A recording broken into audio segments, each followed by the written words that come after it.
So let's talk about something we all think about, money. Specifically, why is it so incredibly hard to build any real wealth? Even when you're making a decent income. It's a super common frustration, and the reasons go way deeper than you might think. I mean, have you ever had that feeling? You get your paycheck, you cover the bills, and you think you're doing okay, and then you look again a week later and it's just gone. Poof. If that sounds familiar, well, you're definitely not alone. It turns out there's some pretty powerful forces, both inside and out, that are working against your bank account. So in this explainer, we're going to break this all down into 3 big chunks. First, we'll look at the social spending trap, all those outside pressures that make us want to spend. Then we'll dive into our own brains and their weird money biases. And finally, we'll talk about the practical side of things, the gaps in our habits, and just what we were never taught. All right, first up, let's talk about the world we live in. We are basically swimming in a sea of messages that are all screaming one thing: spend more money. It's a really powerful trap, and honestly, it's designed to keep us chasing things that never, ever really make us happy in the long run. Just think about it. Open up any social media app, and what do you see? Ads following you everywhere, influencers showing off the latest stuff. The message, whether it's subtle or not, is always the same. You are what you buy. We're constantly being told that the key to happiness is that next purchase, the newer phone, the flashier car, and it creates this endless cycle of just wanting more. Now, what's fascinating is that there's a psychological term for this whole thing. It's called the hedonic treadmill. You know that little buzz you get when you buy something new? That's a real feeling.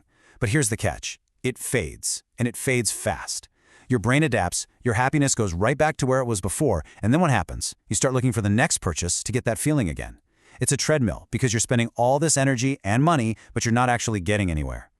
So what keeps us running on this crazy treadmill? Well, it's one of the most powerful human emotions, social comparison. We can't help it. We see a friend post an amazing vacation photo, or a coworker pulls up in a brand new car, and suddenly we feel that little pang, that need to keep up. And just like that, we stop judging our own lives by our own goals and start measuring ourselves against what everyone else is doing. But here's the simple, kind of freeing truth you gotta remember. While you're out there spending money you might not have to look successful, the people you think you're impressing, they're probably not even paying attention. Why? Because they're too busy running on their own treadmills, worrying about how they look. The bottom line is, spending your money to look rich is just about the fastest way to make sure you never actually are rich. Okay, so we've got the external world pushing us to spend, but that's only half the story. Some of the biggest financial traps are actually built right into our own brains. We are literally wired with biases that make smart money decisions surprisingly hard. So, meet your brain's first big glitch. It's called present bias. Basically, our brains are hardwired for instant gratification. Getting something you want right now gives you a very real, tangible reward, a little hit of dopamine. Saving for retirement in like 30 years? To your brain, that's just some vague, abstract idea. So, it's always going to prioritize the pleasure of today over the security of tomorrow. And here's another wild one, the pain of paying. Believe it or not, spending money is actually supposed to hurt a little bit. That little psychological sting is a natural break that helps keep our spending in check. But here's the thing, modern technology has basically invented a powerful painkiller for our wallets. Just think about the difference for a second. When you physically hand over a $20 bill, you see it go. You feel your wallet get lighter. It's a real transaction. But when you just tap your phone or swipe a plastic card, that connection is totally gone. It feels abstract, almost like you're playing a game with points instead of real money. And that makes it dangerously easy to spend way more than you planned. And finally, there's a really sneaky bias called mental accounting. This is where our brains create these little invisible buckets for our money. We tell ourselves that our paycheck is serious money for bills and savings, but a tax refund or some birthday cash is fun money that we can just blow. The problem is, your bank account doesn't know the difference. To it, a dollar is a dollar is a dollar. And this little mental trick leads to all kinds of bad decisions. It's why we buy stuff we don't even need just because it's on sale.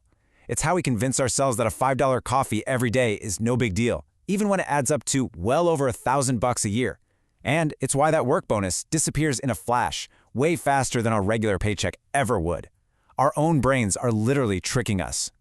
So, we've got social pressure from the outside and brain biases on the inside, all working against us. The final piece of the puzzle is much more down to earth. It's about what we do and what we don't know day in and day out. Let's just be real for a second. In school, most of us were taught how to find the hypotenuse of a triangle, but not how to build a simple budget. We learned about historical battles, but not about the magic of compound interest. This huge gap in basic financial education means most of us are just thrown into the adult world without knowing how to swim financially. And that knowledge gap makes us really vulnerable. Credit cards start to feel like a necessity instead of a tool. They make it just way too easy to spend money we haven't even earned yet. And every single time you swipe that card for something you can't afford, you're not just getting into debt, you're literally stealing from your own future. And that future version of you is going to have to pay it all back, with interest. So let me ask you a really simple question. Could you, right now, say with confidence where every single one of your dollars went last month? For most people, the honest answer is a kind of vague shrug. But there's a saying that's so true. You can't improve what you don't measure. If you're not tracking your spending, you're basically flying blind, just hoping you don't crash.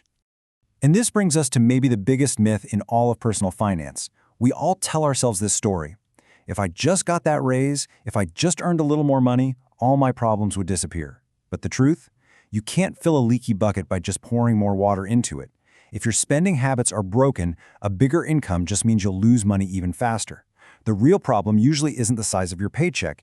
It's the size of the holes in your financial habits. And this right here just proves the point perfectly. Look at this comparison. On the one hand, you have person A, making a modest salary, but they're paying attention. They're tracking their spending, saving money, and slowly building wealth. Then you've got person B, earning 4 times as much, but they're bleeding cash trying to impress people and living paycheck to paycheck. Who's actually getting richer here? It's not even a contest. This is the ultimate proof. It's not about what you earn, it's about what you keep. So after all of this, what's the big takeaway? It's simple. Awareness is your superpower. Understanding these social treadmills, these glitches in your own brain, and the gaps in your habits, this isn't about making you feel bad. Not at all. It's about turning on the lights so you can finally see all the traps that have been laid out in front of you. So now you see it. You see the invisible forces that have been playing with your money. You understand the rules of the game you've been in this whole time. So the only real question left is, what's your next move?